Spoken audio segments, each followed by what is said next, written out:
तो भगवान ने भौमासुर का वध कर दिया और वध करने के बाद जेल के फाटक खुलवाए सिपाहियों से और बोले सभी कन्याओं को कह दो देवियों सबके सब बाहर निकलो। जैसे जेल का फाटक खुला भेड़ बकरियों की तरह चीखती चिल्लाती हुई वो कन्याएं सब अंदर की तरफ भागी, रोती बिलखती चिल्लाती।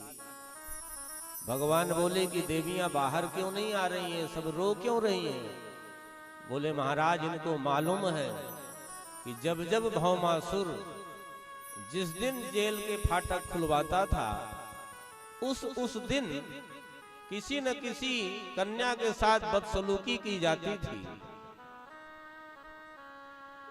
तो ये आज इसलिए भाग रही हैं कि आज पता नहीं किस कन्या का नंबर लगे, किसके साथ बदसलूकी की जाए।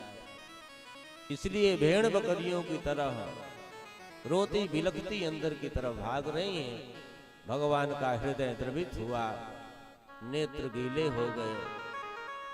भगवान ने दोनों हाथ ऊपर किए और भगवान ने घोषणा की है देवियों ऐ कन्याओं अब चिंता करने की जरूरत नहीं है, मैंने भौमासुर का वध कर दिया है और तुम सब बाहर आओ और वो अपने अपने माता पिता का पता बताओ, मैं यथास्थान तुम्हें पहुंचा दूंगा। और जब जब किसी स्त्री के साथ, किसी अबला स्त्री के साथ, कन्या के साथ जब जब इस धरा में अत्याचार होगा तब तक मैं राम और कृष्ण का अवतार लेकर के रक्षा करूंगा और इन दुष्टों का दमन करूंगा, दमन करूंगा। जिसने भी किसी नारी के साथ अत्याचार किया है भगवान ने उनकी ऐसी दुर्दशा की है, उनके घर की पत्नियों को अपने मांग का सिंदूर अपने हाथ से धोना पड़ा है। चाहे वो भागवत की देवकी हो, चाहे वो रामायण की माता सीता हो, चाहे वो महाभारत की द्रौपदी हो। रहा न को कुल रोमन हारा। रावण के यहां जब रावण मरा तो कोई भी ऐसी सौभाग्यवती स्त्री नहीं थी जिसके माथे में सिंदूर हो। सभी देवियां बाहर आई और जब देवियां बाहर आई तब भगवान ने कहा कि देवियों बताओ अपने माता पिता का नाम, मैं तुम्हें यथास्थान पहुंचा दूं। तो देवियां सब नीचे सिर किए हुए रोने लग गईं, आंसू बहाने लग गईं। भगवान बोले देवियों तुम सब रो क्यों रही हो, आंसू क्यों बहा रही हो, क्या बात मेरो निर्बल के बलरा।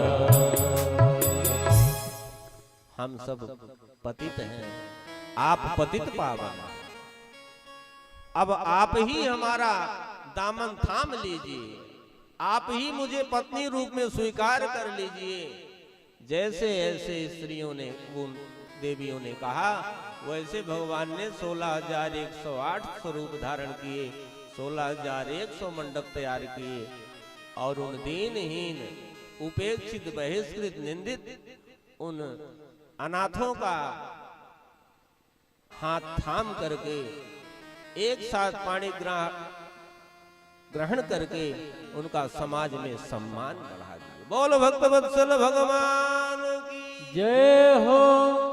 जो किसी दीनहीन अबला विधवा कुरूप अनपढ़ गरीब का जो पुरुष हाथ थाम लेता है उसकी अंदर की दुआएं सदा उसका मंगल करती हैं, सदा मंगल होता है, सदा मंगल होता है। इसलिए देवियों और सज्जनों कथा सुन करके अपने जीवन में उतारिए। कथा सुनने के लिए मत सुनिए, जीवन में उतारने के लिए सुनिए। तो भगवान रसिया नहीं थे, मौज मस्ती के लिए भगवान ने विवाह नहीं किया। बोल भक्त वत्सल भगवान। भगवान ने यहाँ पर बहुत सुंदर सुंदर लीलाएं करी हैं। भगवान ने एक लीला की है, अपने लीला के माध्यम से हम सबको उपदेश देते हैं कि घर का जो प्रधान व्यक्ति होता है ना, प्रधान पुरुष जो होता है, उसे कभी घर में मुंह फुला के नहीं बैठना चाहिए, 24 घंटे क्रोध में नहीं रहना चाहिए।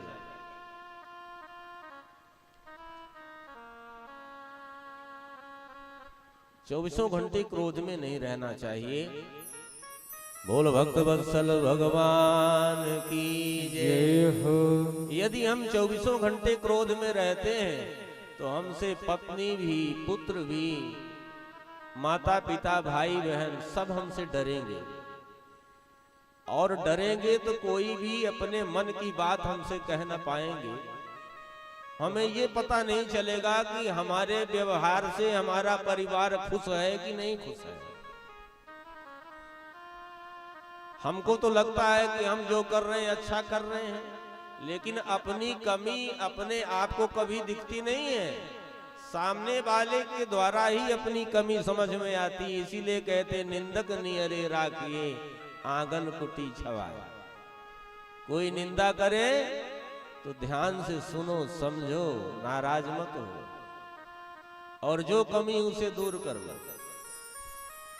तो यदि हम 24 घंटे क्रोध में रहेंगे तो हम ये नहीं समझ पाएंगे कि हमसे पत्नी खुश है कि मेरे भाई ना खुश हैं, हमें पता नहीं चलेगा। और धीरे धीरे वो बैर के संस्कार सब में जमते जाएंगे, और एक दिन हमारा हंसता खेलता हरा भरा परिवार टूटकर बिखर जाएगा।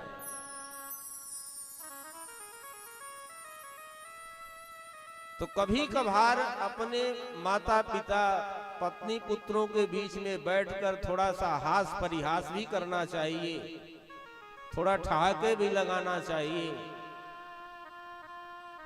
तो उस दिन परिवार के लोग समझ जाते हैं कि आज दादाजी, दादी जी, आज पिताजी, माताजी, आज पति देव बड़े प्रसन्न हैं। तो प्रसन्न जान करके सब अपने अपने मन की बात कह देंगे, अरे हमें मालूम है कितना करते हो, अरे हमने देखा है तुमने ऐसा करते हो। तो सब अपने अपने मन की बात कह देंगे, और हम में क्या कमी है वो हमें पता लग जाएगा।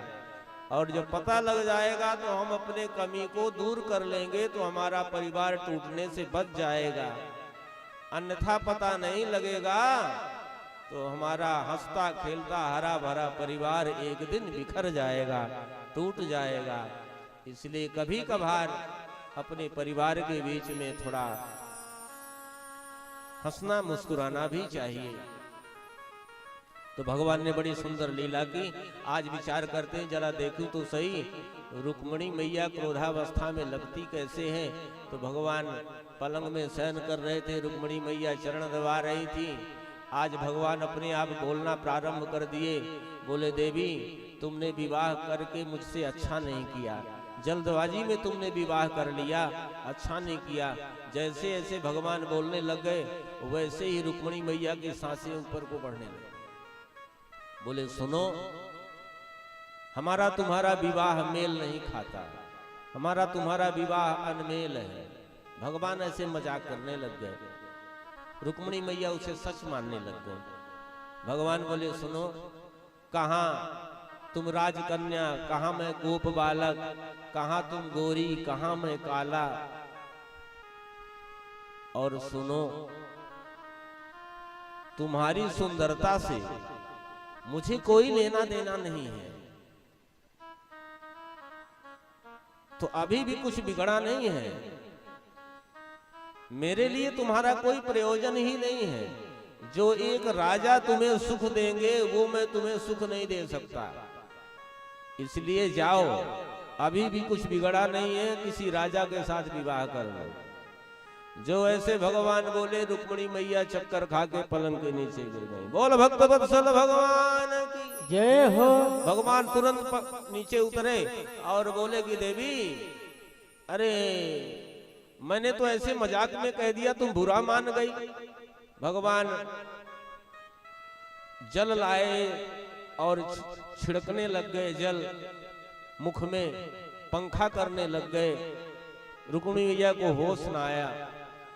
बार बार जल छिड़कने पर रुक्मिणी मैया को होश में आया। रुक्मिणी मैया जैसे होश में आई, क्या बात है भाई? बोल भक्त वत्सल भगवान की जय, जय जय श्री राधे श्याम। पीछे जगह खाली है, माताएं बैठ जाए पीछे। ये जो रस्सी लगी है, इस रस्सी के अंदर कोई प्रवेश ना करे, जगह बहुत है, बीच में घुसने का प्रयास न करें, जगह बहुत है, वहां जाके बैठिए। बोल भक्त वत्सल भगवान की जय हो, जय जय श्री राधे श्याम। कोई सामने बार बार खड़े ना हो। रुक्मिणी मैया को जब होश आया और उनके कानों में ये आवाज आ गई, भगवान ने कहा, रे देवी मैंने तो मजाक किया, तुम बुरा मान गई? सच में तुम बुरा मान गई? मैंने तो हास परिहास में कह दिया, बुरा मान गई? जो ऐसे कान में आवाज गई, रुक्मिणी मैया भगवान को आंख दिखा के भाग गई। आगे आगे रुक्मिणी मैया भाग रही, पीछे पीछे हमारे ठाकुर भाग रहे हैं। साड़ी की पल्लू खींच करके ठाकुर अपने पास खींच लिए और गले में हाथ डाल करके ला करके पलंग में बैठाए। रुक्मिणी मैया के आंसुओं को पोंछे और बड़ी सुंदर बात कही, अयम ही परमो लाभो गृहेषु गृह मेधिना यन्मैरे नियते आम प्रियया भीरुभामिनी। भामिनी कहते हैं सुंदरी, सुंदर, सुंदरी, अतिशय सुंदरी। क्या संबोधन करते हैं भगवान अपनी प्रियाजू का? कहते हैं, ए प्रियाजू, ए सुंदरी, ए भामिनी, मैंने तो मजाक किया, तुम बुरा मान गई? सुनो, गृहस्थ आश्रम का तो यही सबसे बड़ा लाभ होता है कि जब पुरुष बाहर कमाने जाता है, खून पसीना बहाता है, थका मादा जब शाम को वो घर आता है, तो उसकी पत्नी, उसके बच्चे हंसते मुस्कुराते सामने यदि खड़े हो जाते हैं, तो उसके पूरे दिन की थकान दूर हो जाती है। और यदि मुंह लटका के खड़े हो गए तो थकान चौगुनों बढ़ जाती है। तो गृहस्थ हो तो हम मनाए, कभी हम रूठे तो तुम मनाओ, और जहां कोई मनाने वाला नहीं है तो वहां रूठने का कोई प्रश्न नहीं है। तो गृहस्थ आश्रम में ये चलता रहता देवी, इसलिए बुरा मत मानो। लेकिन रुक्मिणी मैया के आंख के आंसू बंद नहीं हो रहे हैं। तो भगवान ने बड़ी सुंदर शिक्षा दी है, समझा रहे कि देवी आंसू मत बहाइए, गृहस्थ आश्रम है, हंसने मुस्कुराने के लिए है। न आंखों से आंसू